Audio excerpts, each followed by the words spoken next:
good.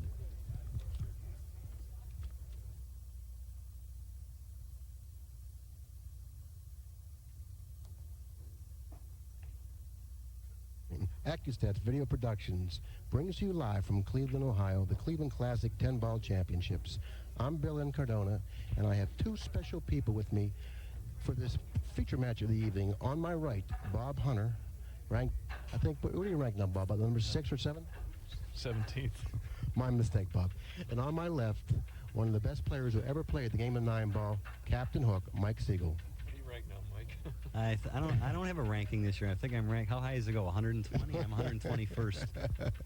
Well, anyways, when ACCUSTATS first adopted the commentary, Bob and I started it in Phoenix, Arizona at the Golden 8 Ball. We did about 7 or 8 matches together. We had a real good time, and it was received very well by the people that were with us. The fans down there really liked it, and we continued on. Bob dropped out and went on his own, and I guess he wanted to pursue his professional career. He was ranked about 6th then, and now he's ranked 17th. Okay, anyways, the two players for this evening's match is a friend that I know, a friend of mine from Pittsburgh, Pennsylvania, a gentleman that I know extremely well, Jim Marino from Bridgeville, Pennsylvania.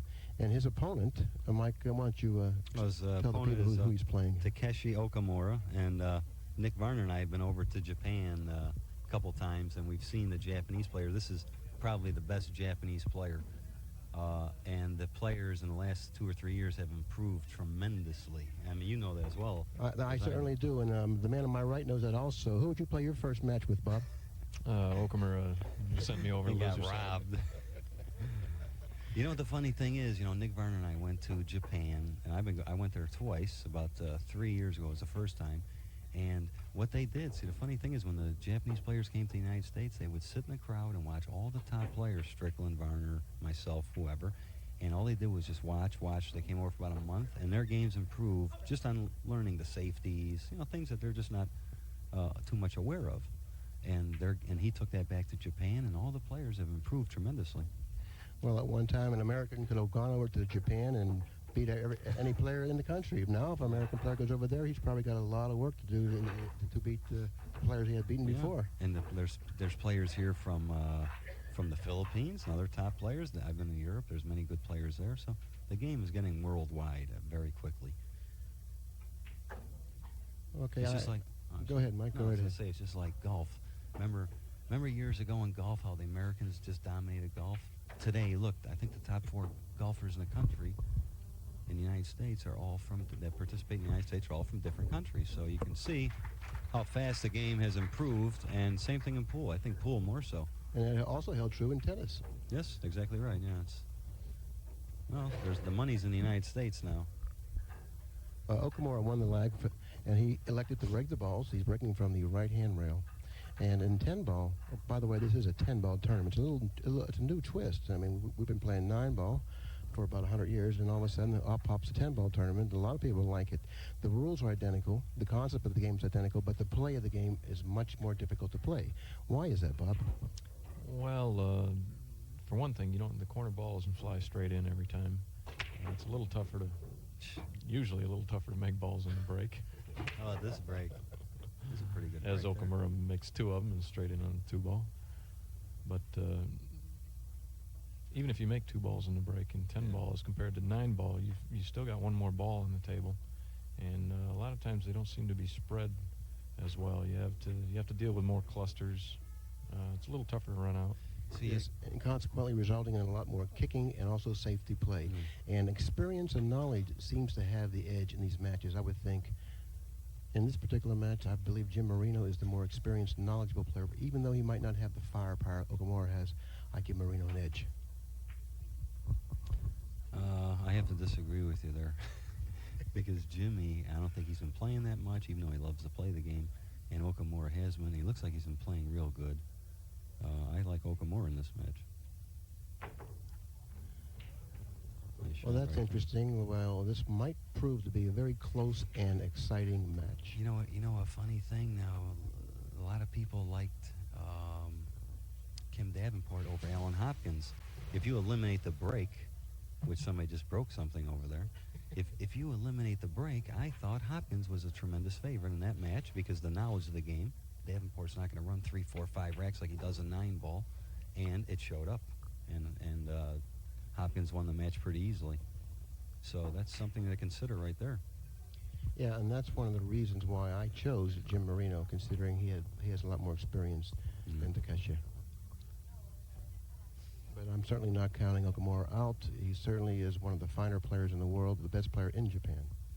One thing, one factor you got to consider here is Okumura plays very slowly, and if that's the kind of thing that might bother Marino, he might have a little trouble. Well, Okumura looks like the road runner compared to Jim Marino. Yeah, Jim Marino plays slow too. This is gonna be interesting to see what happens here. Looks like we'll probably have to go into another tape before this match is concluded, believe me. Well, he shot the 4. He went 2 cushions. I don't know if the 5 goes by. The 10 looks pretty close. Or is he playing for the combination? It's hard to see from there. He's got room. Yeah. Looks like he's got room to me. Well, it looks like he does have room. What he wants to do, most likely, is to spin 2 rails out of that lower right-hand corner and go up the table for the 6 ball, which is lying on the farthermost end rail.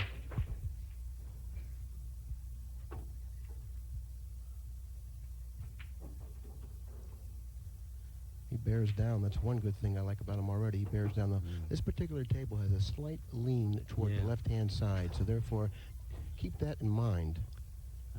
Yeah, you know, I played Nick Varner on my opening match in this table. I had a ball curved a little bit. It rolled this way, and that's something all tables, when they first set them up there in a rug, and then when they settle, that those things may happen. But usually experienced players pick that up right away, and they can adjust to it. That's all part of the game. And the player who adjusts best and quickest to that, or to conditions like this, usually have a little edge. Okumura seems comfortable out there. He takes his time. I like that. He bears down, and he's all business. He takes his time and your time, too.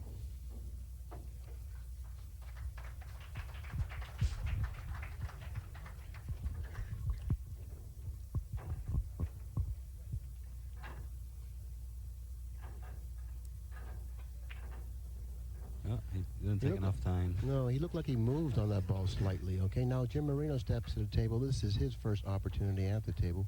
Okumura had an excellent opportunity to capture the first game of the match, but as you've seen, he missed the 7 ball in the lower left-hand corner pocket. Jim Marino, a pal of mine from Pittsburgh, Pennsylvania. We kind of grew up together. I'm a few years older than Jim, but we both were raised in Pittsburgh, Pennsylvania, and we were regarded as the best players in the country at one time, along with Bernie Schwartz, who also hailed from Pittsburgh, Pennsylvania. Occasionally, we all got together and had a ring 9-ball game. It was a lot of fun.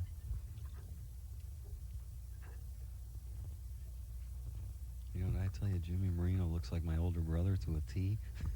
He does. That's the truth. You ever see my older brother? No. Yeah, they look identical. Of course, you know, the first run out of the game normally is, you know, first couple of games you're a little jittery, a little nervous, just like the golfers may drive the ball into the rough or that type of thing. You know, same thing in pool. You kind of get over your jitters, you know, and it's not a surprise that somebody would miss a ball like Okumura missed that. Normally he would never miss that. But, you know, first couple of games you want to get started. Sometimes that could cost you the whole match, the opening shot. I don't think Jimmy got where he wanted to be on this shot here. It looked like the table's a little slower maybe than he thought it was. Well, this shot here is a very easy shot. He really can't hit the shot too hard, but he can hit it too easy. That's just and what he he doesn't did. want to get on the short side of the ball or underneath the ball, and he's gotten what you might consider in a spot where he didn't want to get. He's a little out of line. The ball is very pocketable, but I certainly wouldn't want to be there. Yeah, he's got a tough shot. The best thing he could probably do is cut the ball in naturally, hit the side rail, come back to this side rail, and play the 10 in the left corner pocket as we're looking at it. I think he's trying to spin this, and I would just cut this in with a high ball, go back and forth twice. Oh, he's banking the side. Excuse me. Well, he hit the point, and He's all right. he hit the point, and he went over on the other side of the 10. It's very makeable. Isn't that funny? Did that look like a bank to you here? To me, it looked like he had to cut that in, didn't it? Well, Huh? the angles look a little bit Yeah. differently from our view, but Jim Marino seemed to be very familiar with the type of angle he was left with. Banking it Yeah, cross he made a side, shot. and then coming down the table, fitting the 10 in, and wins the first game of the match. Takes the early 1-0 lead. let's talk a little bit about Jim Marino's break. Are you familiar with his break? Now, Jim hasn't played on the tour in several years, and I really don't remember how well he breaks the balls. I think he's got an adequate break. He's a phenomenal player. And I played him when I was very young, traveling around the country. He gave me the 8-ball, never forget it, and he played some of the most phenomenal pool I've ever seen, and I couldn't win. He gave me the wild 8-ball at the time when I was young and almost never missing a ball.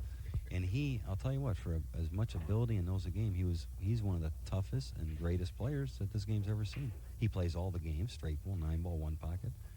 And he was very, very tough. Of course, now he owns a pool room, and he doesn't play pool as much as like I'm doing it, you know. And he seems to still have the skills that he had when he was younger, because his opponent in the his very first match, was none other than the rifleman, Buddy Hall. And he robbed Buddy Hall. So, I mean, you know what it is? One thing about pool, and he broke those excellent. You know what they're trying to do? The players are trying to break and make the 1 in the side. In 10-ball, if you break from the side rail, normally that's what they're playing, and something else may go in, and it's, that's not a bad break in 10-ball. You very rarely see the guys breaking from the center of the table.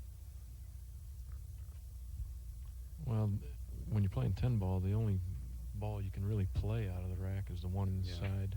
So I think most of the guys are trying to play that 1 inside rather than just hope they get lucky and make something. See that particular shot he tried to play safe. Jimmy isn't playing enough pool to really hit those finessey, fine point shots. He may run out if he gets open opportunities with easy runouts, but he's going to make a lot of simple mistakes on safeties. He's going to have bad speed. He's not going to come with too many longer shots. He may, but I mean, he's just, he admitted to me he's really not playing as much pool as he would like, but he's on the winner's side and he's still going strong here. So what you're inferring actually is when you have rust on you, it'll show with them little finesse shots, the delicate shots, opposed to the straight-in long draw shots where you can stroke them or overstroke them. And he knows what to do, but it's just a matter of doing it. That's the one problem that the top players have. Many other beginner or average players, they don't know what to do. You get experienced professional players that have been around the game for many years. They know what to do, but they just can't accomplish it. It's just like in any other sport. If you see guys golfing, let's say, and a guy's got a shot, he knows he wants to hit it, draw the ball into the green or whatever, but he may not hit it right, but he knows that's the right shot. So in pool, that's even more so. You get very, very many opportunities at strange and funny predicaments that come up, and what you have to do is use your knowledge to come up with a solution. That's very, very well put. Let's take a look at this situation Okumura's confronted with. He seems to be studying this. The 4-ball seems to be the problem. He can pocket the 2 and even hold the cue ball for the 3 in the side, but after that, what you're going to do with the 4, he's going to have to go on the other side of the 3. Okay, well, he's struck the ball very nicely. I think he can go into the long rail and come back out, shooting the 4 into lower right-hand corner. I think he's a little straight in the 3-ball, isn't he? Or I think he's got enough angle to hit that rail.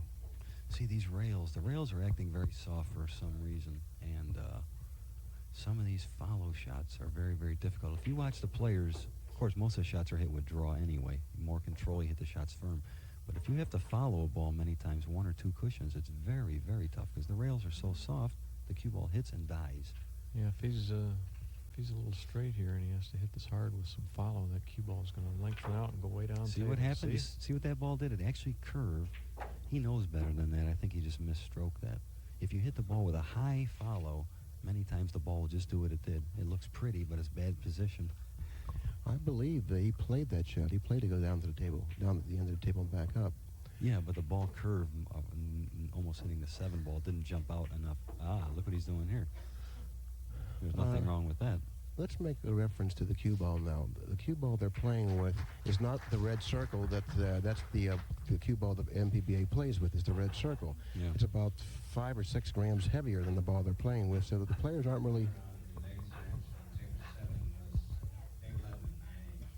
So the players aren't really familiar or used to playing with this ball, and they're having a little bit of a problem, adjusting to it. It's a lot lighter than the ball they're familiar playing with. That's the red circle. So therefore, this ball will draw real easy, and you might have a problem following it. Very well put, Billy. Of course, his problem here now is, see, the one thing that people look at now, a little lesson in kicking. Jimmy Marino knows he can hit this ball. He can hit it hitting our right rail, kick 2 rails, or he can go up table, or he can even go to the left rail possibly and hit it. What he's looking for is a way to hit this ball and leave a tough situation for Okumura. What he looks like he's trying to do is hit 2 cushions, hit behind the 4. It may even go towards the side pocket and sometimes in, and put the 4 up table. Or miss the whole ball. But that's what he's concentrating on. See how soft he hit that ball? What he's doing is he's kicking with a speed where if he hits the shot the correct way, hits the back of the 4 will go up table, the cue ball will stay down table, and that's about the best you can do on that situation. Well, considering how the balls are lying on the table, if Okumura keeps his mind on his business and continues with that strong concentration, I believe he should run these balls. See, he's a lot of line there. I didn't like the way that ball, the ball drew a lot more than what he thought. The players are having problems with that.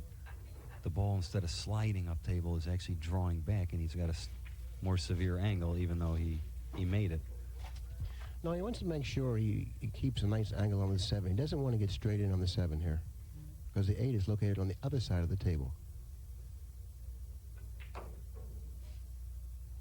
Looks like he's perfect. So if he's able to pocket the 7, this rack should be about history. He's going to take the natural bounce off that cushion. Yeah, you just got to make sure he doesn't go in the side pocket. See, a little harder, he might have gone there. That's the one thing. That's something else that the people don't realize, that the players are not only concentrating on pocketing the ball, they're concentrating on the speed of the shot. The speed of the shot in pool is the whole game. If you hit it harder, you get a different action. Hit it softer. So that's what the players are concentrating on more or less than just making the ball. This is a little funny shot here now.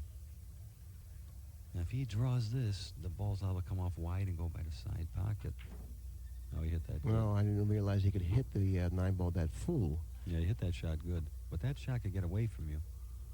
Well, he had the aid of the lighter cue ball to work with there.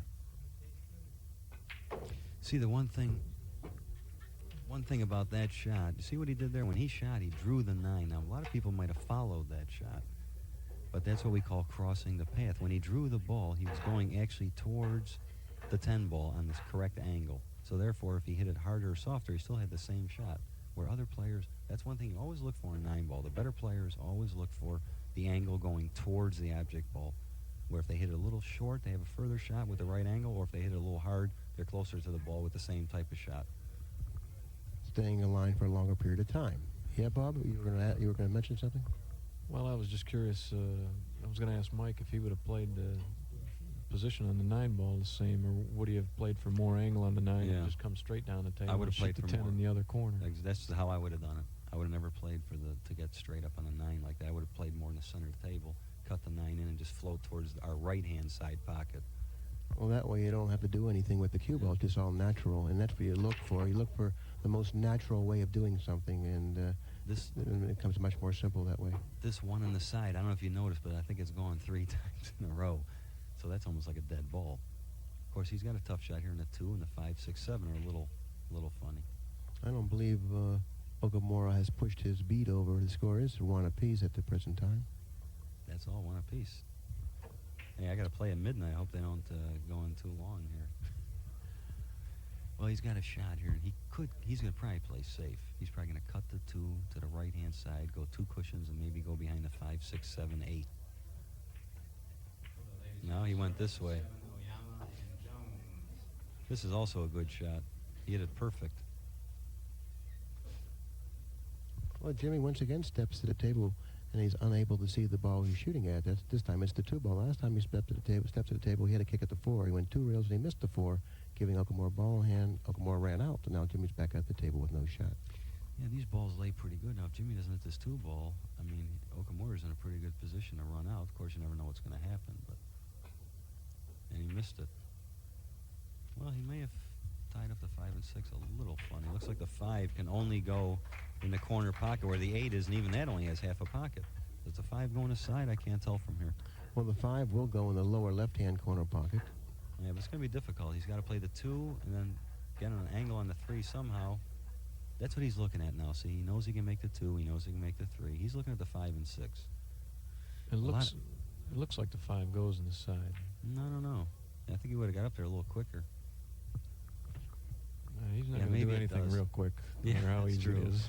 Of course, that's one thing. A lot of people, when you get cue ball in hand, or you look and you've got an opportunity to make the first ball, like the 1 or the 2, whatever the ball is, the player, what Okumura is looking at now, he's not looking to just make the 2 or the 3. He's looking at the trouble balls. The best thing you can do is look at where 2 or 3 balls are together, or if maybe the 7's separated from the 8 or something like this. So you can study to get an idea what to do early in the rack to possibly make it simpler at the end of the rack. Right now, I think he's looking at the possibility of playing the 2 in the corner, following 2 rails with the cue ball and going up table and shoot the 3 in the side, and then following down this way to shoot the 5 in the other side. That's what it looks like. We'll see what happens there. If the 5 bypasses the 6 into the side pocket, I agree totally with your assessment, Bob. Let's find out if in fact it does. He's perfect.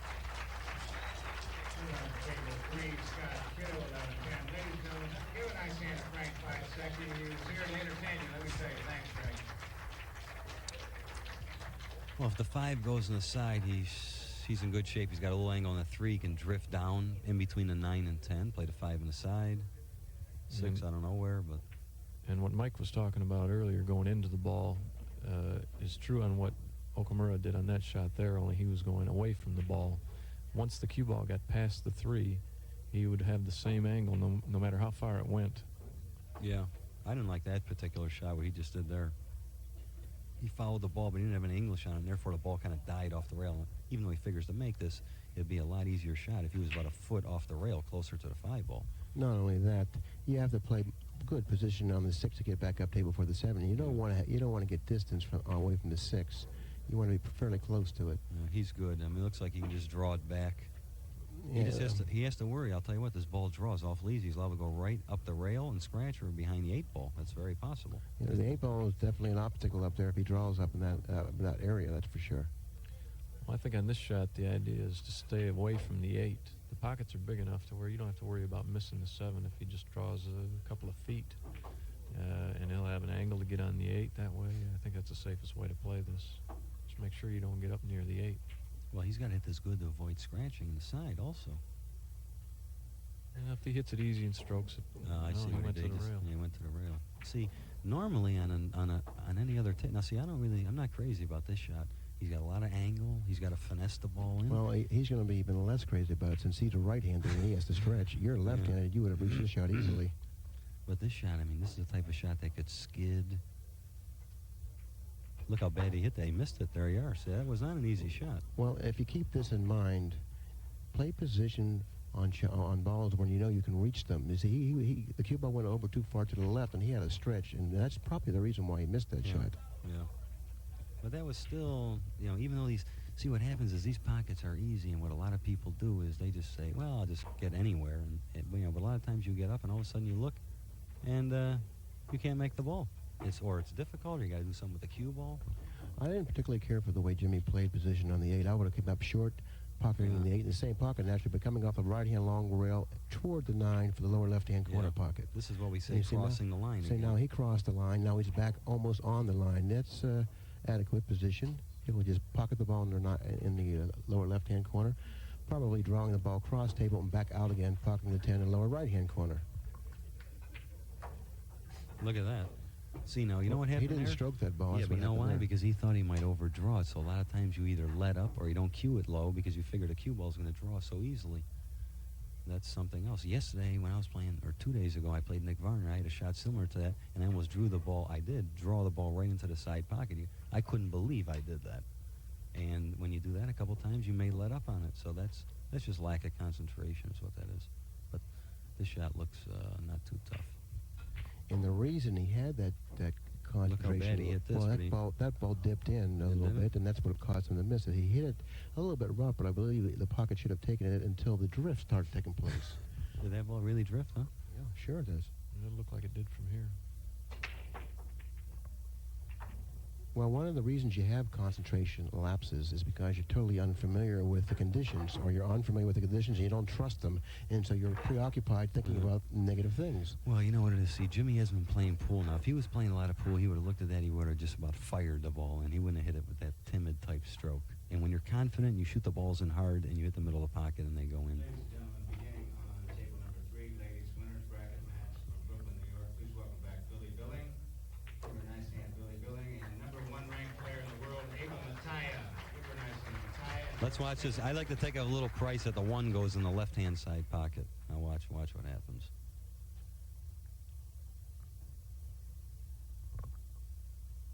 Okumura at the table, leading 2-1. Ooh, it was going. They got kissed out. Your prediction call the almost came. fireball? Your prediction almost came true until it got But look kissed at this. out. Look at this. Now what do you do here? Now, he's got two opportunities. He can play the 1 and try and finesse the cue ball in between the 2 and 3 and play the 2 in the left-hand lower pocket, or play the 1 and kind of kill the cue ball and play the 2-10. That looks a little difficult.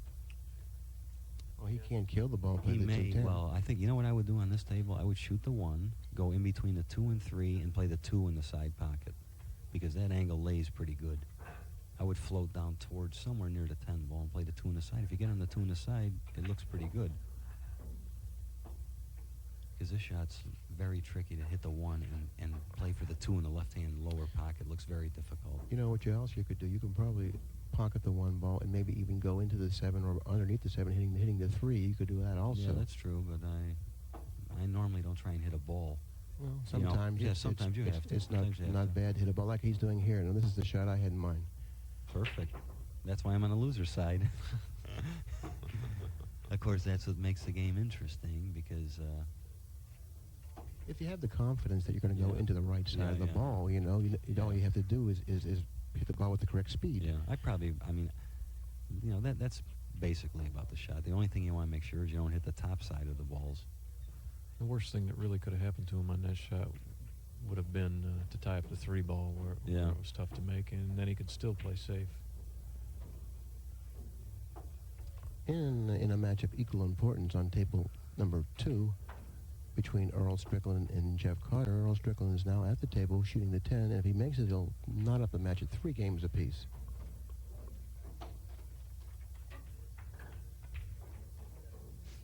That was a nice shot. Well, it looks like he's kind of straight. I don't know if he's got an angle or not. He's either going to slide this towards the rail. He must Looks not like be he too is. straight. He's down to shoot already. Yeah. He's just going to slide this to the rail. Now, watch out. Don't get careless. Now, see how easy that would have been? He could have lost his game. So if he gets stuck on the 7 ball, only an inch or 2, he may not have got out from there. He would have had to follow the 6 ball, and not have got a shot on the 7. Do you play this position for the corner or the side? I think I would have played for the side. It depends how you feel. Yeah, matter of preference. That's Matter of preference. So, a lot of times people a lot of times when you're not concentrating, you say, well, I'll play for the side or the corner, and that's where it winds up, in between where you got a difficult shot. Well, So, if I'm playing real good, stroking real well, I play the 7 in the side. yeah.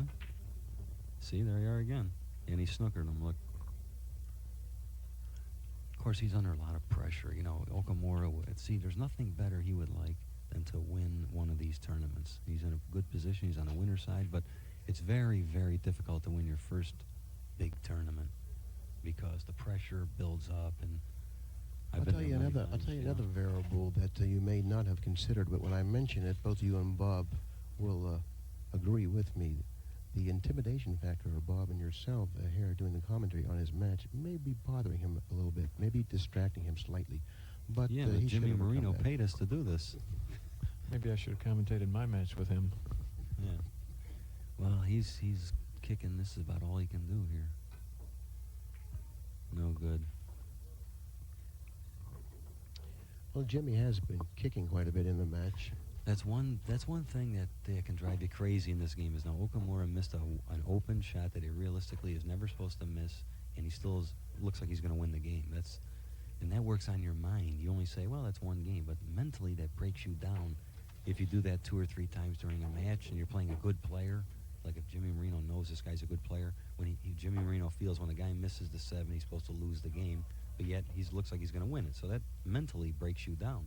Well, besides that, Mike, you said it's only one game, but it's really a two-game difference in Yeah. the score. Mm-hmm. Yeah, or more. And the 9 ball, that would be devastating. That's all it cost you 3, 4, 5. I'm not crazy. See, Okumura is not really getting on the right angles of the balls. If he's got a shot that he figures to make, but it's missable. If he'd have been on the other angle of 9, he could have drawn back, played a 10 just easily right in the side. So those are little things that he still may not be aware of.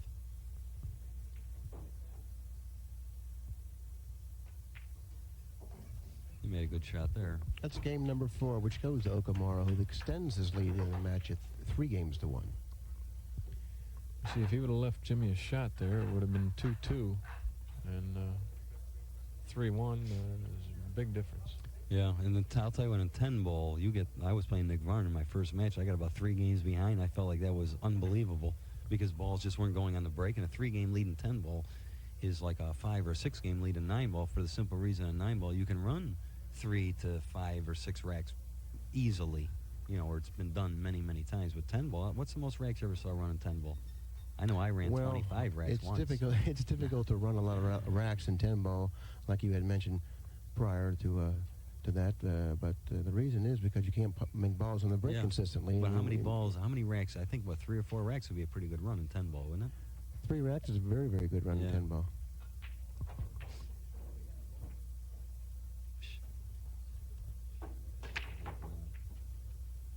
Okay, broke. Nothing. Oh, he made a ball. Well, he's got an easy safety here. He can even ride the 10. He could hit the ride the 10. He could hit the 1 real hard into the 10. I don't think I'd be doing that, riding the 10 here. I'd try something a little differently. Well, he can hit the 1 firm, stick right there, and maybe slide behind the 7 or the 4. He may graze the 4 and stick behind the 7, or going into the 4, then eventually you're ending up behind the 7 with the cue ball. Yeah, that's what he's going to do, something like that.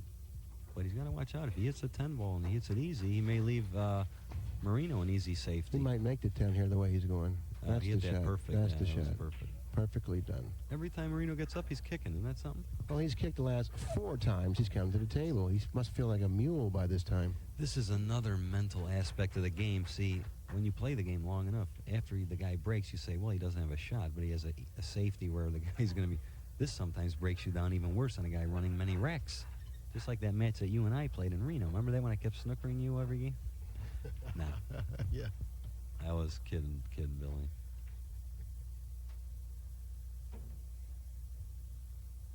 It doesn't really look like he's got any way to hit this 1 ball here. Got a feeling Jim's going to take an intentional foul here and try and tie up some of these balls so that the run-out will be a little tougher for Okumura. Well, the question is, what can he tie up? Unless he's a magician, I don't see how he can tie anything up. He's frozen to the 7. That's the only ball he can see, so he doesn't have much of a choice. I think he can probably shoot the 7 in the corner pocket, and it would spot up behind the 2 ball. That would be the balls would be laying a little tougher than they are now. Matter of fact, now that you mention it, that seems to be the only shot. That was very observant of you, Bob. You know what else is a good shot in this situation is you aim the cue ball towards the 2 and hit him 100 miles an hour and change the scenery. Sometimes that's your only chance. Yeah, you may make 2 balls. Something happens, you'd be surprised. I think he's going to shoot the 7 in the corner. It looks like the only shot to me.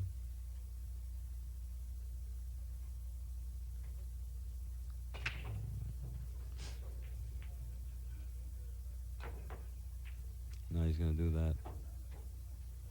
He's going to tie the 3 up slightly. I didn't see that one. The way the 3 and 8 lay, even if you make the 3 into the 8, it may be a tough shot on the 3 ball. Yeah, it looks like he's going to play position for the 2-10 combination. He went to that immediately. Actually, that's about the only shot he's got. The 4 is blocking this pocket, and the 10 is blocking that pocket. You might as well shoot at the money. Of course, when you're really playing good, because that 2-10 combination does not lay all that good. A lot of times you may shoot the 1 and float in between the 2 and 10 underneath, and maybe play the 2 in the side, up in the corner. That 2-10 combination does not lay all that good. Even if he gets perfect on it, it's still a little off angle. But even if he misses it, he doesn't necessarily have to leave it. This is a funny shot. No, I think he's right where he wants to be for the 210. Maybe he'd like to be a little closer, but I think he's got the right angle. I don't know. This looks tough. Oh, I'd rather be the man at the table.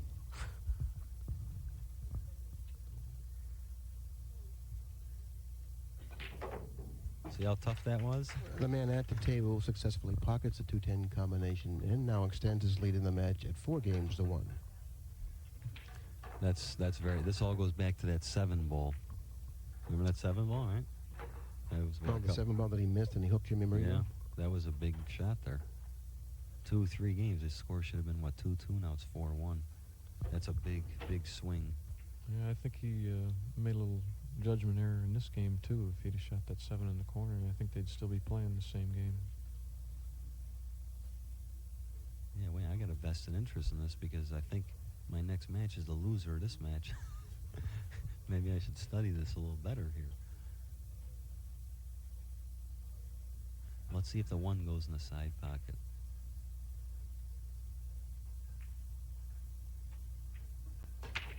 Ooh, who's going again? I got kissed out.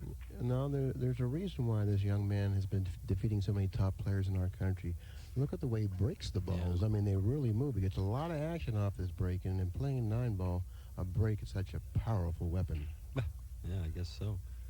And that's one thing that the American players have over most of the foreign players is the break. Now, Okumura, he probably went home and just practiced his 9-ball break for hours and hours and hours. And that's the one thing. When I'm not playing that much pool, I see my break falters and the timing. Jimmy Marino hit this shot. Oh, look at this. Perfect. What position? He's laughing because he knew he wanted to be on the right side of the 7 ball. But it turned out all right. Okay, his shot here looks like he should shoot the 2 and go 2 rails. Looks like he's going to foul this 1 rail up table. I don't like that. No, he fouled. See, now he cues the ball a little different. You notice what he did there? Yeah, I noticed that He cues it a little. It appeared that he was putting the other English on the ball. Or he was. where He in appeared. fact, he wasn't. He was putting the outside English, the helping English after striking the ball. He would take the natural angle 2 rails around. He fooled all of us, except Yeah, he didn't it looked fool like he was going himself. to foul that 1 rail, but he cues the ball just right around center, which is very good. Oh, he was very weak on that shot. He was worried about the 9 ball, I think, or the side pocket. Okay, now he's played himself out of line considerably. This is considering very where the difficult. 7 is. If the 7 wasn't there, he'd be kind of okay. But now he has to go across the Yeah. table and back again. And this is going to be very difficult unless he can finesse this shot, which I don't know if he can or not. I wouldn't think he can. He looks like he can draw it above the 7. He's going to wind up way, way up table again for another difficult shot. Right. If the 7 wasn't there, he probably would have a little easier go of it. But that's not the case.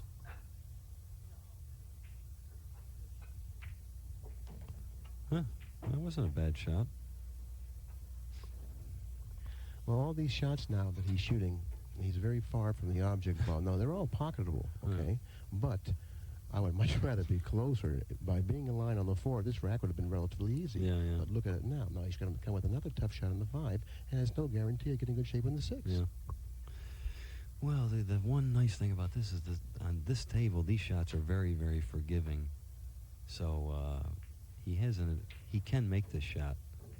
It looks like he's just going to follow the ball, so he can play this, go towards the 7 ball, play the 6 probably in the side pocket. Perfect. If he gets off the rail a little bit, well, he's good. He's all right. It looks like he can just draw this ball now. If he can't draw the ball, if he doesn't have that type of an angle, he can go back down the table and come inside of the 8. Yeah. He'll just go off 1 rail, or he'll just draw it. Let's see what he's doing. He's drawing the straight back. No, you don't know yet. Well, the side pocket may come into play here if he chooses to draw it, and that should be a concern for him. Yeah, that was a nice shot. That was a little tricky there. Yeah, a little bit tricky. Now here's a shot. He's got to bounce this off the rail. Now this table, the pockets are forgiving, but on the other hand, a shot like this, you must really pound to come off the rail. And this shot will not come off the rail. You have to hit this very hard and very good. This is a type of a shot where you almost can't hit it too hard. Yeah, see how hard he hit that? Look, it only came off a couple inches. But he's all right. He's just got to worry about going in the side pocket. No, he's in perfect line here, Mike. Considering how easily the cue ball draws, he'll just cinch this ball and just soft stroke it back. He should have a very nice angle on the 9 after this is over. He should not go anywhere near that side pocket or that rail here.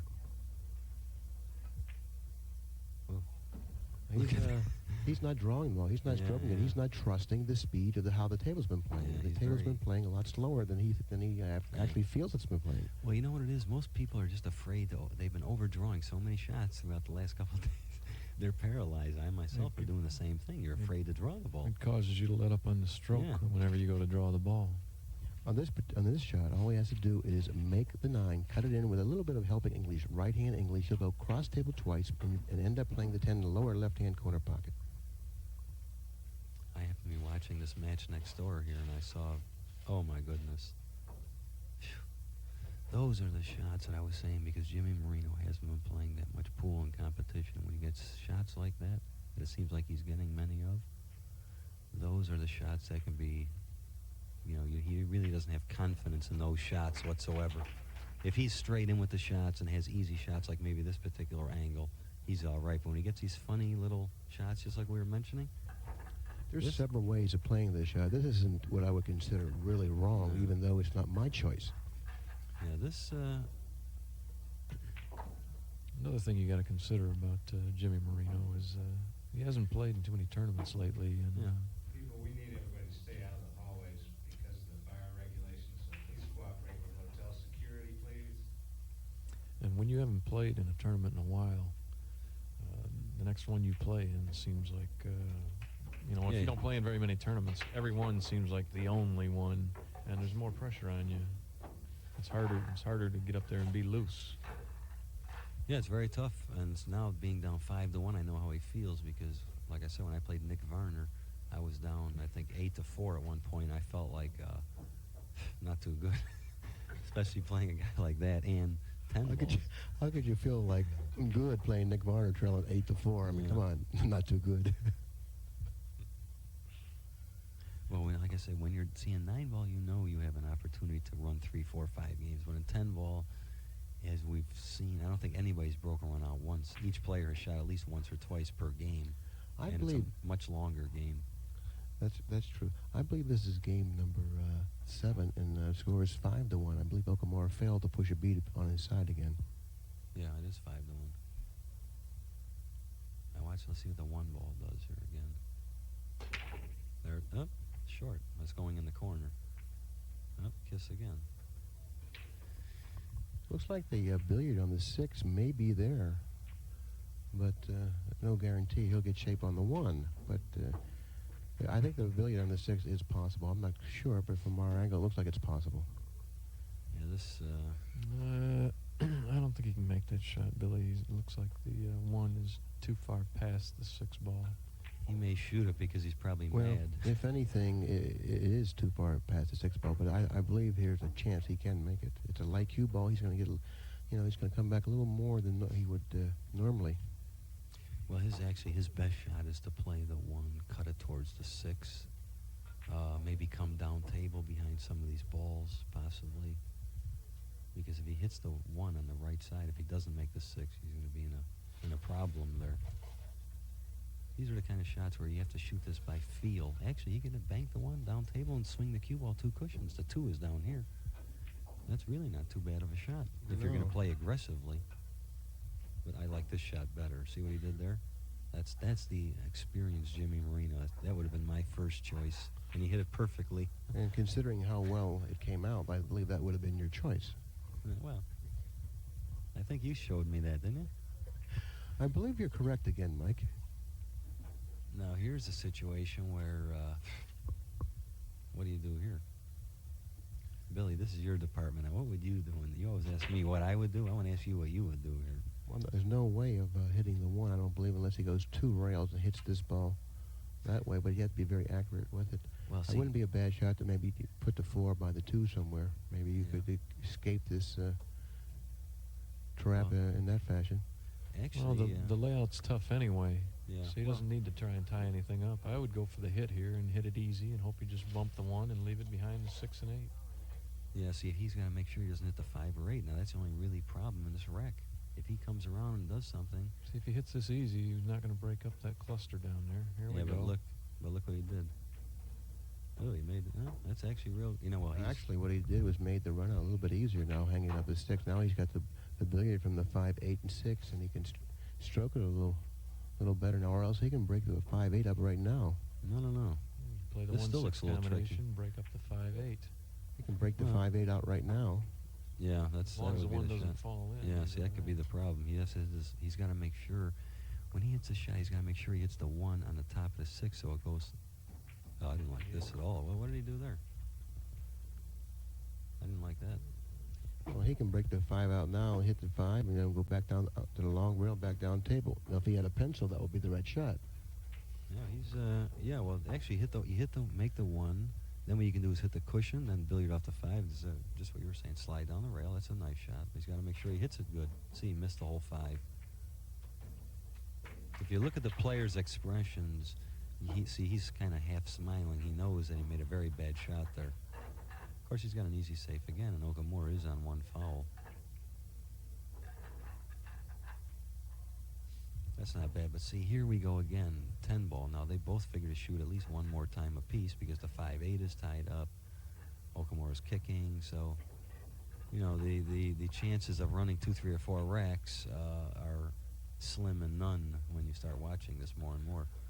Okumura's got a good chance to leave Jimmy real tough here. If he kicks to the bottom rail, comes up and clips the near side of the 2 ball, he can knock the 2 to the side rail and back over towards the center of the table, over in the area where the 4 ball is, and send the cue ball down in the area of the 7.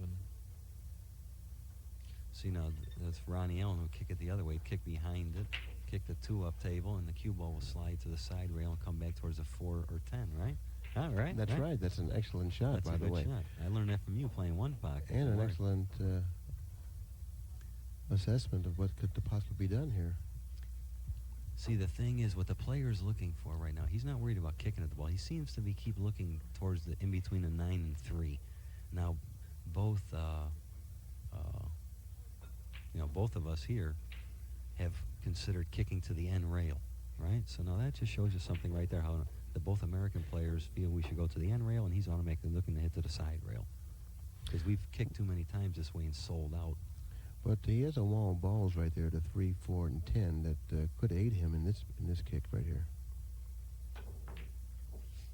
Well, but see, this happens too many times. No, I don't know. But he got Jimmy away can- with it. I He got don't away know. with it. Well, that's part of that wall of balls I was referring to. You know what the thing is. See, of course, Jimmy's still got it. He can kick at the ball or whatever, but it's hanging. Now he's just a little hard luck. He can't really make this. Or he may be able to masse the cue ball a little bit. But the thing is that the cue ball and the 2 are going to stay relatively on this side of the table.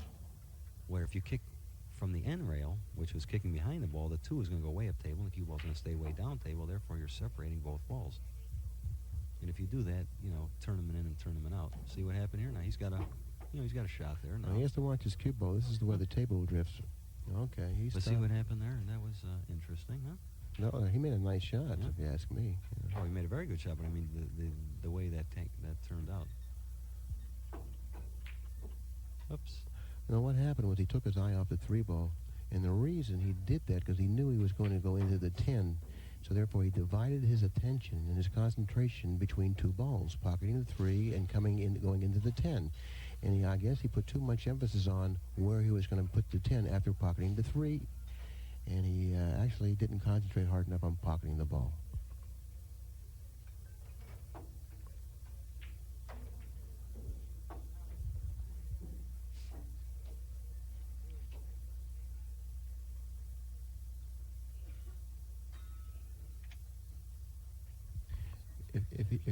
If he cuts this 3 ball and hitting the thin side of the 3, I believe he can go twice across table and then play the 4 in the lower left-hand corner pocket. Of course, he's also maybe looking at, because the 5 and 8 is tied up, maybe shooting a 3 and then the 4-10 combination. Huh? That's possible. That's a very, very good thought also, Mike. Well, I think thank I'd you, play for Billy. the 4-10 here. If he tries to go across and back, he could get behind the 9. Well, this is not, I mean, the most important thing is making the 3 ball. And he hit that perfect. Absolutely perfect. Of course, he's a little hard luck there. I don't know. No, I don't know if the 5-8 if the billiard 5-8 goes. billiard is on, all he has to do is roll the 4 in. And he'll stay on the right side of the 5. Actually, he can jack up. I'll tell you what, the cue ball cannot go in the pocket where the 8, unless it can't go, the cue ball can't go in the pocket where the 8 is unless it hits the balls and goes through them. So he may be able to elevate a little bit, hit short of the side pocket with a little bit of right here, it English looks like and he's- break him out. From here, it looks like he's got to get up table a little bit to shoot that billiard. Well, you know what he's doing? He's hitting the ball. It looks like he's hitting it hard and high. He's going to hit this and try and break him up, I think. He's hit this hard. Yeah. And he almost did it. And he came up short. He had to put a little English on it, it looked like, didn't it? Because the angle looked a little... And he did have to apply Yeah. a slight bit of English on that particular shot. Now, it looks like he has a nice angle to get behind the 9 here. Huh? What are you looking Yeah, well, at? I'm looking at him crossing the 5 to the center of the table and dropping the cue ball down here How about, can he bank this under the cross-side? 9. Oh, I don't know if can he hit it that full? I don't know. But that doesn't look like too bad of a shot either. Oh, if he can bank it cross-side, that's the only shot. Oh, he can He make played the 8. the 8. There you go. Well, We didn't see that. you're right, Bobby. I had to get down table a little further to make that billiard. How about the shot here? Look on this table. 1 ball's dead. Whoops. Almost. We're looking at another table, folks. Well, this is not by any means a bargain. He's got to hit this shot just with the right speed. If he hits this shot at the proper speed, pocket speed, he will really make this a big pocket. He'll enlarge the pocket Yeah. depending on how hard he hits this ball. If he hits it too hard, the pocket gets smaller. Look Now, how bad he hit. hit Look it how with bad good he hit speed, that but he hit it ball. with the Went- correct yeah. speed. That's right. If Well, you choose the correct speed, the pocket becomes very large. that's one point for the viewers. As bad as he hit that ball, it's still went in clean as a whistle because he hit it soft. Is that what you were trying to say, Billy? Something like that, Mike. That comeback. When was the last time you won a tournament? Didn't you just recently win a tournament in Vegas or something? It was a local tournament. It was at Hmm. Tommy's Lounge in, I think, believe it was Fairmont, West Virginia. Here is problems. What happened?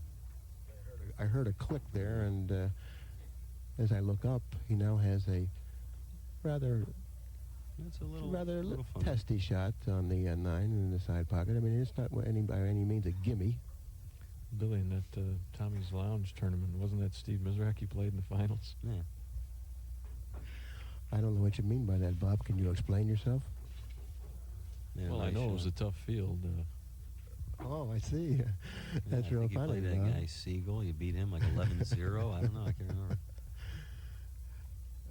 Meantime, this match is slowly slipping away from Jim Marino. And at Who the did end you of say you game liked number at this? 7, it looks like Okumura now has a 6-1 advantage over Jim Marino.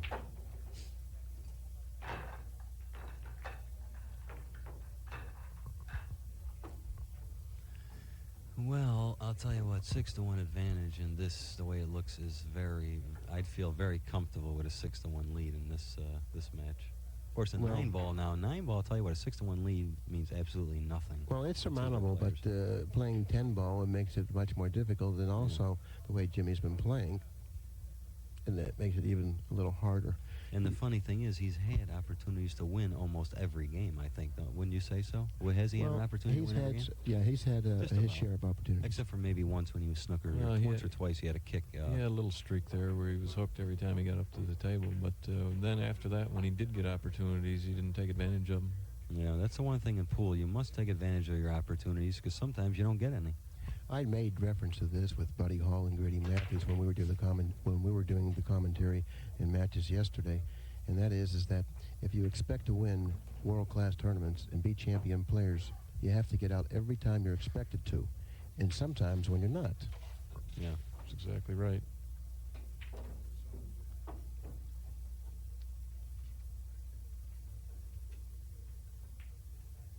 And when you're watching 9-ball or 10-ball for that matter, and the player at the table is running out, and the racks just may appear simple, you have to give him a lot of credit, because if he can consistently run out, he's doing his job, and he can practically beat anybody in the world if he plays that speed. Well, the way these tables have been playing, the way the cue ball's been very light and the rails or the cloth have been sliding, I don't think any run out really looks that easy. I mean, I've seen many players falter. I'm watching this match next door here, and I see many times Strickland and Carter, they're out of line many times. And while Okumura is here studying the table, we're watching another match. But it's very tricky the way the tables have been playing. Well, you made reference to the key to the game is speed of the cue ball, Yeah. and how true that is. The player who has the best speed of the cue ball will win a remarkably high percentage of the matches. Yeah, many times you don't have the luxury of shooting a ball. Like, remember the time Okumura had cue ball in hand with just a 9 and 10 on the table? And he should put the cue ball on the side rail, play the 9, the cue ball went 2 cushions, and hit the 3rd cushion, and had a relatively easy shot on the 10. Many times you don't have the luxury of going 3 cushions to slow the cue ball down. You must hit the shot 2 rails and just float halfway across the table, 2/3 of the way across the table. And if you hit it too hard or too soft, you may get safe. So those shots, we don't like shooting those, but many times you're forced to play shots like that. And if your nerves are good, you may run. Look at this. You may run out. Oh.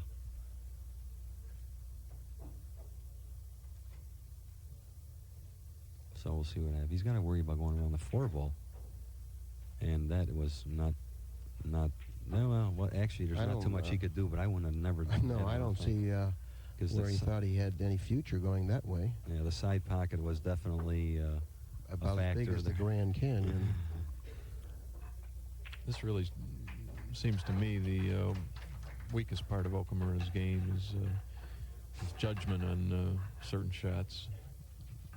Seems to be yeah, sometimes he might have been better off playing a safety on the 1. Just so we were talking about that before. Sometimes you have a shot, you never consider anything else. In other words, that's why you have to really be in good concentration. You may have a straight-in shot, but you never consider a safety shot, even though if something's straight in. So that's something you always have to look and be aware of.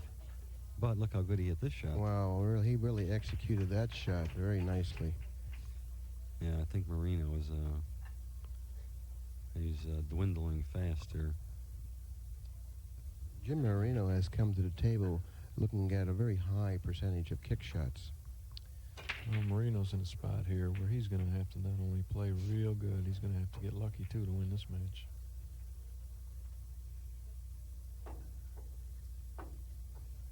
The lead is not unsurmountable, but he, like Bob says, he's going to have to be very fortunate to get back into the match and then win it.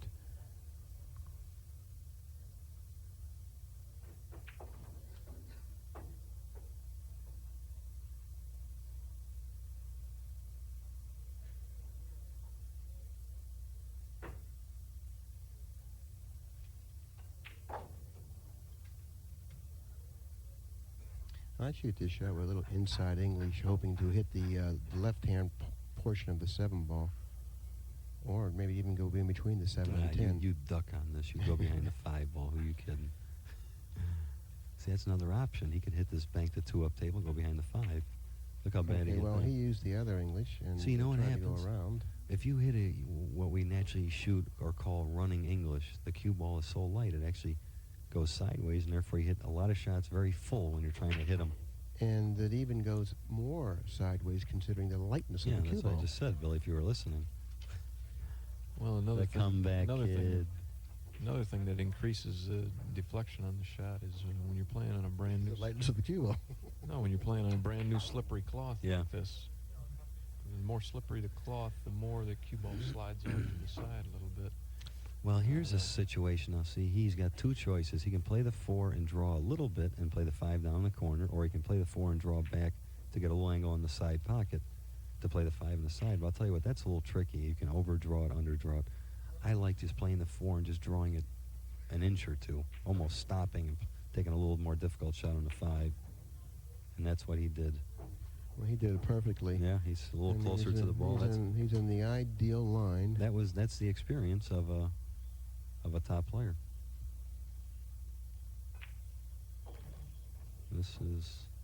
That's perfect. That's what that is. All he has to do now is cut it in with a little left-hand English. He'll come right off that rail. It's a middle ball, left-hand English.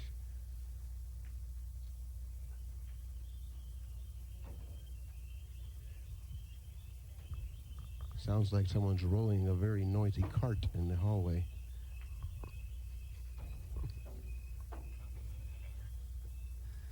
Well, what do you do here? Now it looks like he can follow the 7 and go 2 cushions and come out somewhere in the center of the table, or he can draw the ball across the table. I like following at 2 cushions in the center of the table somewhere. That's where I like it about right there. Right where he has his Q-tip. Yeah, he's following this ball 2 cushions. He might be following at 1 cushion. I wouldn't do that. Oh, he hit that very bad. No, he's come up very short. He punched that ball. You know, he could have hit that ball real easy and stayed down here and cut the 8 in the side. I You're don't right. think there was anything real wrong with that shot. You're right. I never even thought of that. Well, he was in fear of coming over a little bit too far, possibly, and getting behind the 9. See, that's a real, when you're playing somebody, it's a good lesson. When you're playing somebody and they keep doing this, Jimmy's done this 2 or 3 times already. It's a very confidence builder to your opponent when you, especially Yeah, when he gets his 2 shots every game, right? yeah, when he gets an opportunity to win a game, he doesn't get out, you know. So that's just from not playing. He's, you know, probably a little nervous. He hasn't competed that much, but he's a tremendous player. What did we say? We bet $1,000 in this match, didn't we, Billy? No, I haven't gambled on anything in a long time. I beat you out of a hot dog now. No, I beat you out of a hot dog. Remember that. Ooh, my goodness. I noticed Okumura. I noticed one thing about Okumura's game. He's not Englishing the cue ball almost. He's just almost using no English. And that is actually has its good and bad points. You know, he's probably a little bit more consistent, but then again, when you try and change angles, you must apply certain amounts of English. That not using any English, though, it's a little easier to play on strange equipment that way. Oh, it's true, yeah. This is game number 8. If Okumura pockets a 10 ball, he will extend his lead in the match and take an 8-1 lead over Jimmy Marino.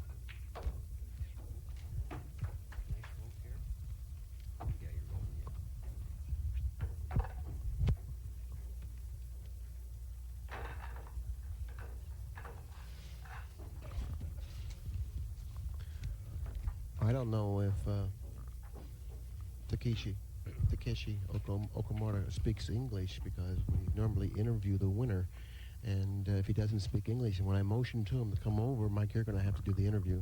Okay, yeah, I speak fluent Japanese. He only knows one expression. He always tells his opponents, maybe you'll win the next time we play. I heard him say that many times already. Really? Yeah. Well, we'll call him over, and we'll see what he has to say. If he says that, I'll buy you the hot dog you wanted. All right. Well, let's watch this again. Now, see, both players have chose to broke from that side, even though Jimmy Marino hasn't broken well. But if he's getting good results, he makes a ball almost every time. That's where he should keep breaking from. Of course, Jimmy Marino, I guess, hasn't adjusted the rack at all yet. You know, this young man certainly hits the balls very well. Look at this. Now, he's got a very, very good opportunity here.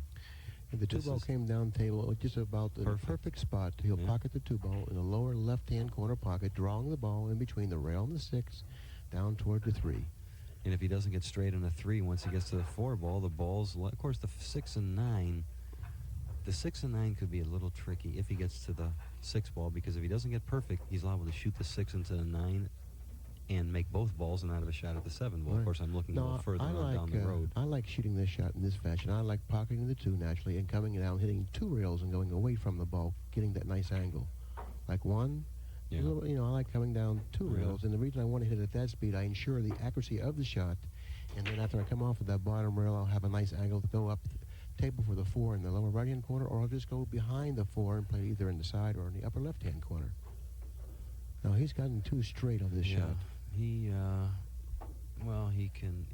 may be able to foul the ball rail first. He may be able to cheat the pocket and foul the ball a little bit to play the 4 up in the top left-hand corner, or possibly even the side pocket, or draw the ball back 2 rails. I'm not really sure. I don't like drawing the ball back 2 rails. There you go. Well, That's a very nice shot. I don't like drawing the ball back 2 rails, because he had to contend with the 6, and I don't think that was very wise. Well, he took a little chance there, but it turned out, he's going in the right direction. If he runs into a ball, it'll be the right one. It'll be the 4 opposed to the 6. So therefore, he used very good judgment. He's at the table with a 7-1 lead. Even once again, he's failed to or neglected to push a beat over, but still he gets credit for it.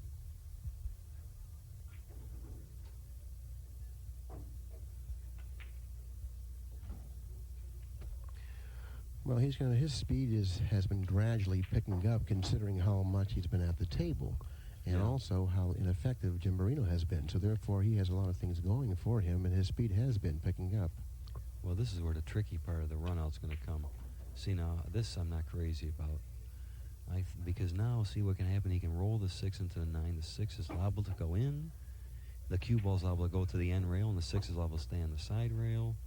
Many things can happen here. He could hit it perfect, obviously, and what wind he up should with have a shot. done was gotten a lot closer to the 6. Or had more of an angle. Of course, he hit it perfect. Naturally, he's leading 7 or 8 to 1. I mean, when you're... Well, he's got to stretch. Yeah. Now, the last time he stretched, he mispocketed at the 7 ball in the upper left-hand corner pocket. Once again, he has to stretch. There's no danger now missing this ball, but of course the cue ball position is another thing. He has to consider that. His best shot here is probably, excuse me, cut the 6 in with a little hit. He's got to make sure he hits the ball thin enough. You want hit it with a little bit of right English. Go towards that chalk. You want to use the rail. You want to use the side rail on the shot, because you may go straight up into the corner pocket. Right. You want to make sure you hit that side rail. And he was good, but he could hit that a little harder, I think. But see how the ball didn't come off the rail that much? Did you notice that? Even though it leans that way. He hit the rail, but it still stayed near it because the rails are not rebounding for one reason or another, the cloth or whatever it is, the ball is sliding. rolls that way a little bit. Yeah, that's true. Toward that rail. Now, this is a kind of a tricky shot here, okay? Now, he's got the angle that suggests if he just shoots it naturally, the cue ball will come right back table into the 10. Yeah, I think it'll... So he's going to have to do a little bit with the cue ball. He's going to have to put a little bit of inside English or right-hand English on this, and he has to watch out for deflection when he does this. This is by no means a simple shot. Yeah, to me, this shot looks like he's going to go in between the 10 and 8 without even just hitting a high ball. Isn't that strange? I think so, too. Because the cue ball looks like it's going to go a hair to our right. It's a light cue ball. And it's a light cue ball, but the most important thing, again, is... See that? It was a center ball. See that? Oh, I don't believe he put a center ball on that shot, Mike. No? I don't know. Again, that's why I'm sitting here on him.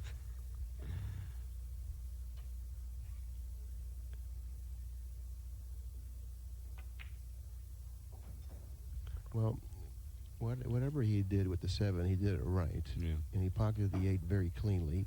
Now it appears like he's almost at the top of his game.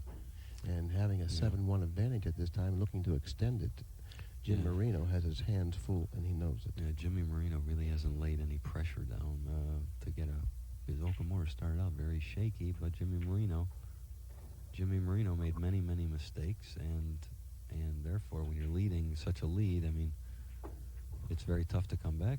And I'm sure Jimmy Marino, of course now Jimmy Marino probably doesn't feel that much pressure because he feels like he's almost out of the match. So he should start playing relatively good if he gets opportunities. And that was the conclusion of game number 9. And we find Okumura now leading in the match 8 games to 1.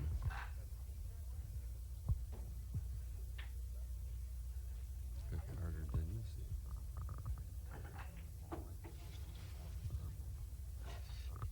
Unbelievable. Well, I'll take a price that Okumura breaks from our right-hand side here. What do you want to do with that? Well, I'll tell you what. I like to bet on it also. You're going to owe me a hot dog after this match. You know that, don't you? One ball on the side. Is that your prediction? No, I don't know. He hasn't made the one on the side. He's making everything else. I'll take the one on the side, and you can pick another ball. All right, I'll take the 10 ball. I bet the 10 ball goes in the... Ready for this? What ball are you picking, Bob? Man, I'm betting the 10 goes in our right-hand corner pocket. Watch. I got a feeling the 10's going.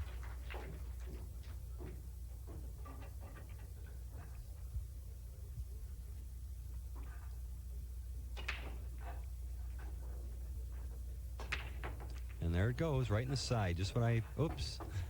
Well, where'd the one go? Look at this. The one went in the corner. Well, did it really go in the corner? Well, this rack again looks, he can play the 2 up in the corner, bounce off the side rail, come over for the 3, a little angle. And his biggest problem right here, looking further on down the road, is the 5 to the 6. Start that again. Well, I'll tell you what, I got to like this because I play the loser this match. And if Jimmy Marino keeps he'll playing probably like come this, to life on you. Yeah, you're right. You're right there. I mean, how can I beat my brother? Next time I see you, you'll say, you never know. You never would believe what happened to me. Remember Jim Marino, how poorly he played against Okumura? Yeah. Well, you should have seen what he did to me. He made the 10 on the break 4 times. In the other 7 games, he ran out from the break. I played Jimmy Marino Beat a me few 11 times. zip. Yeah. That's what they didn't have that on film when I did that this afternoon. I beat my opponent 11 zip. I think that was Billy Cardona I played, too. Is he any relation to Bill Incardona? Yeah. Look at this. These guys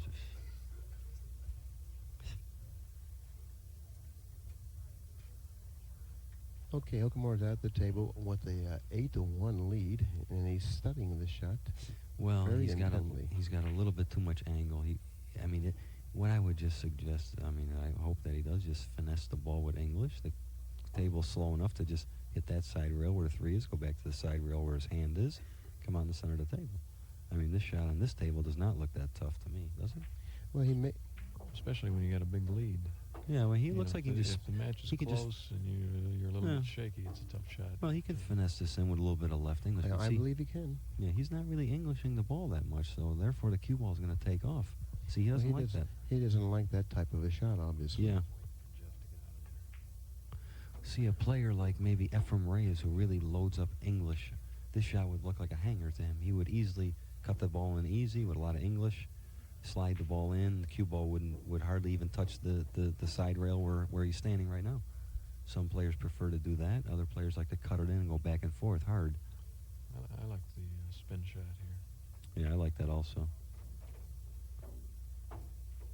But I don't know. I don't like the way he's cueing this ball, I'll tell you that. Now he's cueing it a little better.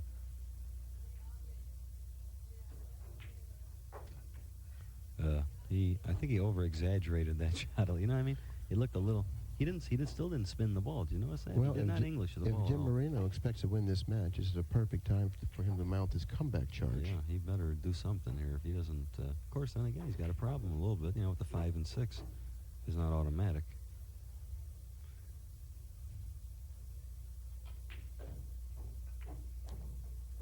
And that's a nice shot. That's a nice shot. He's got good speed on that. Yep. So it looks like he can play the 4, draw it a little bit, a little angle on the 5. I believe if he follows down that he can avoid the 7 if he pockets the ball and gets underneath the 5. I don't know if he can do that. Well, he might not have the angle to do that, but I think that if he had the opportunity and the angle to do that, that's the wise choice. Normally on tables that are playing a little different, you could follow this ball, but he'll automatically draw this ball. He's going to draw two rails. Oops. Well, that time the table leaned in his favor. Yeah, there you go. When he shot the 10 ball, the drift on the table cost him that game. This time it helped him. He's still got a funny shot here because he looks like he may he could go near the side. He's definitely going near the side. He may it looks like if he just makes the ball, he'll go in between the 9 and 10. Or in the side, one of the two. That's why he doesn't like it. Yeah. He feels that suction in that side pocket pulling that cue ball in there, And and even if he doesn't scratch, if he hits the rail like behind the 10, he's going to have a... Oh. That's all right. See, he had to hit it easy, or else he would have scratched. Well, that's a very noteworthy comment. He had to hit it easy. Tell us a little bit about that. Well, if he would hit that shot a little harder, what happens is when you hit the shot harder, the cue ball bounces off the object ball a little more, therefore going what we say longer, and therefore in the side pocket. The easier you hit it, you don't get that rebound off the object ball. And you follow through the ball. And you follow through the ball, and therefore the angle changes. Now there again, see, every shot that Jimmy has missed has been a funny little stroke that if you're really not playing a lot of pool, they look very difficult, because he's jacking up off the cushion, he's got a little angle, he's got to finesse the ball in. Those are the shots that are going to look difficult to him because he hasn't been playing that much. Well, even if Jim Marino loses this match, he isn't out of the tournament. He still will have another opportunity. Yeah, and he played a perfect safety besides. Shut up. Well, what do you do here now? He's got... Actually, if he kicks this ball and if he kicks the ball solidly, he can hit the end rail. The 7 go up in between the 10 and the cushion. There's a possibility, slight one, that may go in. There's but also a possibility he may snooker him on the 10 and 9. Also a possibility he can kick the 7 into the 10 and make it in the side. That's my shot. Well, you got to look to run out when you play 9 ball, 10 ball. I think I'd kick this. I'd try and kick the 7 up the rail in between the 10 and the rail, and hope that I snooker him behind the 10 or the 9. And he just kicked it hard. Normally that turns out perfect, just like it did here. Now watch the perfect speed Look he has at on the cue this. ball. Once again, he illustrates his tremendous cue ball Yeah. control. How do Perfectly, you like this game, huh? perfectly executed shot. That looked like Varner, what he did to me every time he kicked. How else know- would you be sitting beside me now, right? Yeah, you're right. I mean, that's, of course, we'll see what happens. Jimmy Marino. Well, he left this a little funny. Here's a very funny. Well, it's funny. I wouldn't go as far to say it was very Well, funny. He's got to cut the 7 in very, very gently and go 2 cushions. But if he hits it too hard, he's obviously not going to have a shot at the 9. But if he hits it and misses the shot, he'll definitely stall out the game. He could hit this shot at warp speed and go 4 rails. I don't like that. I like just hitting a shot very easy, and if you make it, you win. You miss it, you lose. That's a nice situation, and he made it, and looks like he should win. Of course, let me tell you something. This is not an easy angle on this table. If you foul, he's probably going to foul this ball and play the 10 in the corner. That's what I would guess. If he draws this, he's liable to draw it in the side. Yeah, he's going to foul this ball. A little bit of right English. He played a 10 in the corner. Yep. Perfect. Bet he makes this. You want to bet he makes this? Yeah, I bet you a coffee. Do I have to drink it with you? Yeah. No bet. At the end of game number 10, it looks like Okumura now has a very commanding lead in this match at 9 games to 1.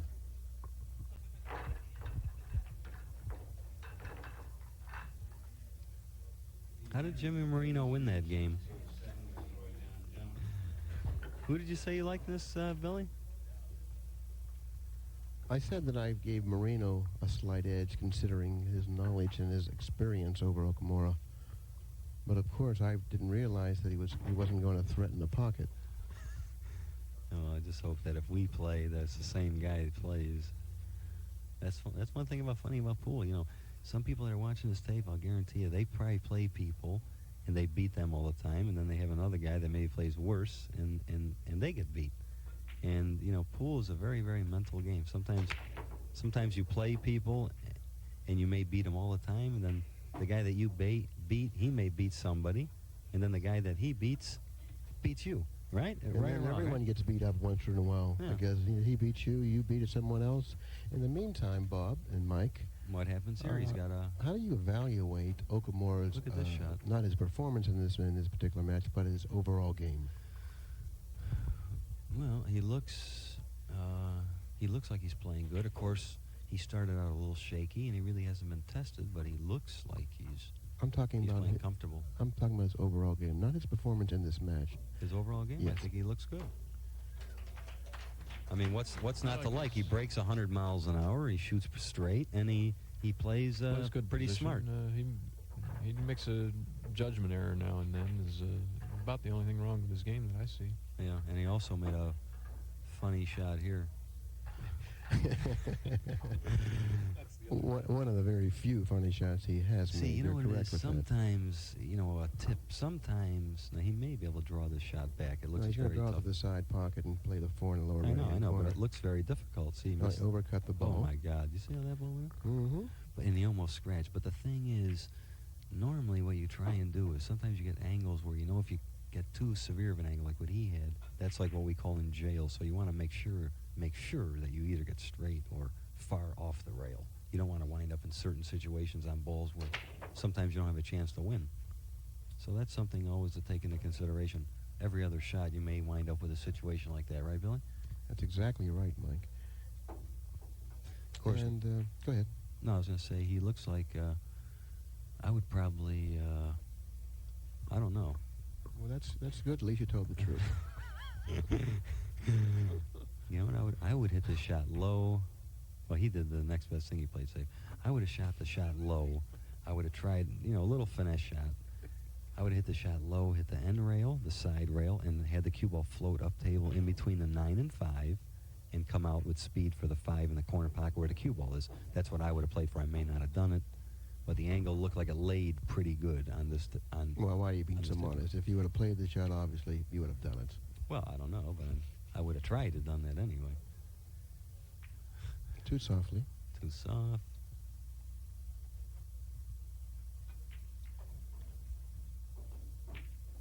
Jimmy Marino says, "I can't wait to get back to Pittsburgh." Is that what Well, he's this saying is right one now? of those days, and we all have Yeah. these days occasionally, and it just feels so bad when it's your turn. It is, isn't it? It's Yeah. terrible. One of the things that he feels real bad about right now is that he did get a real good hit on that ball. He hit the ball exactly in the right place. He just didn't hit it hard enough. He's weak. No, he There's- thought he would cut the ball a little bit more than what he did. Well, maybe he's pacing himself for the latter part of the match. Yeah, keep saying that. Well, like, That's he one of better start doing something in pace because it's almost over.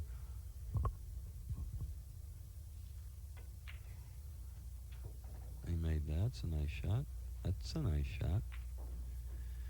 Now he's got the 5 in the side. It looks like he can either foul down for the 6 in this corner and the lower left, or the 6-10 combination. How about the 6-10 combination? I think it looks real like good, yeah. very appetizing. This one. It looks like all he's got to do is get under the 7 somewhere and he can play it. So we'll have to see what happens.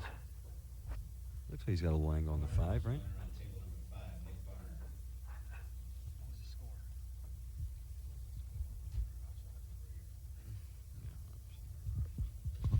And the voice you hear in the background is our tournament director, Scott Smith.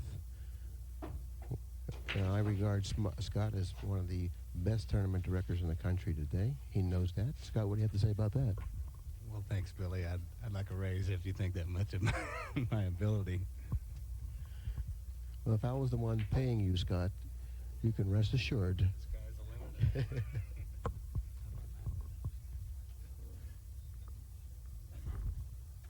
Well, there's no question. We're making reference now to table number 2 in the match between Jeff Carter and Earl Strickland. At the present time, Jeff Carter has a very slight lead in the match at 9 games to 8. Earl Strickland has just jumped over a group of balls, pocketing the one ball in the far left-hand corner pocket. Is that unbelievable? How did he hit that ball? The jump part wasn't that tough, but cutting it in is this cloth. That's something else. This cloth is thick. The balls have been Now, jumping. if at all Pretty good. possible, I would like to swing our attention over to table number 2 in that match where Jeff Carter is presently leading Earl Strickland by the score of 9 games to 8. Let's take in some of the action on table number 2. All right. Okay, Earl just played a nice safe, even though they can't see this, right? And he made No, the they 8. can Look- see this. Don't worry about that. Oh, they can see this. Absolutely. Oh, I see. Okay. Well, look what happened there. Now that's hard luck there. Earl played a safe. He hit the 2 went up table and made the 8. But he's jumping again. What's happened this time? This time he left Carter a. Let's He's got talk. a shot. Let's talk quickly about jumping the ball All right. with a full cue. Do you know anyone in the country that jumps the ball any better than Earl Strickland with a full cue? No, not at all. There is a guy that does it. He's from Mexico, and he's been living in Los Angeles lately. His name is Rafael Martinez. Jumps the ball as good as anybody I've ever seen. Now you know a funny thing. Mike Massey was telling me he can jump a ball 2 inches away from the object ball, and so easily. He'll do it 100 times in a row. He said he's developed a new technique to do that, and I'm waiting to watch him do that because he says he's not going to do it unless he's near the end of the tournament in a crucial situation. Look at that. Now there's that was unbelievable. That was a very crucial shot. Sure. I mean, that's the difference between winning and losing right there. I think a guy like Earl Strickland in that situation would have run out and tied the game up and maybe gone ahead. Or Jeff Carter, if he makes that ball, he's leading 10 to 8 if he runs out. That's a commanding lead going to 11. Yeah, but he gave up an easy game there. Well, he I don't know. I mean, Well, Earl's shooting. I mean, he's going to that's- draw the ball back, obviously, Yeah. and he has to get on top of the 5 now. He can't fall short here. He's got to get on top of the ball, he's all right. just He's like out. that. He's just going to... But Jeff Mark Carter the made a Rose Fletcher. very, very, that was a tremendous miss. Not only that, even if he gets opportunities later on, he knows mentally that was a very, very bad ball to miss. Well, it was a very missable ball, Mike, and it wasn't That's as true. if it was a gimme, and there's a lot of pressure in this Of match, course. especially at this stage of the match. But those are the shots that you should really concentrate on and make sure that you make those. It wasn't that difficult. Earl and Jeff have played Look at this shot. quite a few times in recent in recent history. They've played quite a few times, and Earl has been beating him fairly consistently, but all these matches have been extremely close between these two fellas. I mean, Yeah, they extremely sure are. close. And they all go down to like 10 apiece or 9, 10, or 10, you know. And it just seems like something happened at the end of the match where Earl wins it. Yeah. Well, that was a perfect point right there. I mean, if Jeff Carter makes that 2 ball, he did have an op. As back to this action, Jim Marino just fouled the ball, but he doesn't want to say anything, but he's smiling knowingly that he did that. Anyways, on table number 2, this match is proven to be quite a contest between It's on Earl tape, Strickland don't and worry. Jeff Carter. Jimmy Marino's just laughing at me because I happen to notice that, but he said, well, if my opponent doesn't notice it, then I'm not going to say anything. Earl Strickland broke the ball's mic and failed to pocket the ball on the break. But fortunately, it doesn't appear, at least, that This looks like a very... from our angle, that Jeff has a very easy shot on the 1. And even if he pockets the 1, the 2 isn't lying in what you might consider a good position on the table. You know who I like in this game? I like the guy that shoots... I like the guy that doesn't shoot at the 9. I think the first guy to shoot at the 9 ball in this game loses, because the 9 is froze right by the point. And later on down the road, I think the guy that shoots in the 9 ball is going to lose this game. Okay, now here's what I'm going to do. That was my I'm going to prediction. bet you If it's not a moved. prime rib dinner. No. In a We'll bet restaurant, coffee, in just a like you restaurant, own. no, in a restaurant of our choice, the winner's choice, I'll take the fellow who shoots the 9. No, I'll bet coffee. If you feel that confidently about it, I'll tell you what I'll do. You can spot me 3 prime rib dinners to 1, and I'll take it. No, I bought lunch for you this afternoon. You owe me $12. You're really a sport, you know, Mike. Well, I don't know what he's doing. Looks like he's... No, that was very tough. But he I played safe. don't even know if that was played safe, a perfect. very wise shot. It's a perfect shot. Earl's going to jump this ball and make the 1. Yeah, he's going to jump. I don't believe he's going to be jumping this ball, Bob. Jimmy Marino, I think, just said he looked at me and said, I want to get out of here. That was his comment because he's playing so poorly. If he doesn't jump it, it's only because the 2 is in a bad spot. This is very tough, though, to keep it on the table that far away. Whoa.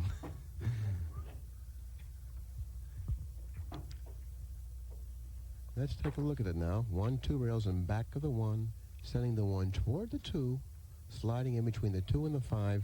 You can't expect anything better than that. Well, I think Jeff Carter made another poor decision trying to shoot that 1 ball.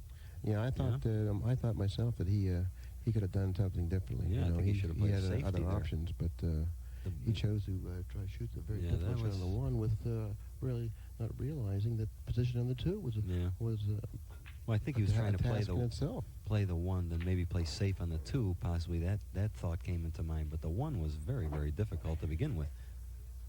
You know, that shot was very tough. I don't know what he's going to do here. This looks... I just roll this real easy. I think the 1's froze. Yeah, I think I may just hit this 100 miles an hour. I'd be very aggravated. I missed that 2 ball. Well, I'd roll it real easy, and Mike would shoot it 100 miles an hour because he was mad missing the 1 or something. I don't know. What did you say? Because I would have been mad because I missed a 2 in the earlier game. Oh, so that's why you would shoot it 100 miles an I hour. shoot it 100 miles an hour, and usually something If happens the good ball's to me. frozen, you roll it real easy, you figure to be hooked again on your next shot. I agree with Well, Mike. if it's frozen, well, he's got an easy billiard on the 2. He can play safe again. There's a million things that can But at happen. least, I don't I'd know. kick it hard. You're I'd right kick it there, hard. Bob, but maybe he can't get it back up table if you freeze him on the 1. I mean, if he goes toward the 2, anyway, he can't avoid hitting the 2. Maybe he'd be frozen there. It's frozen, and he just rolls into it. Well, maybe it's not frozen. That ball in hand.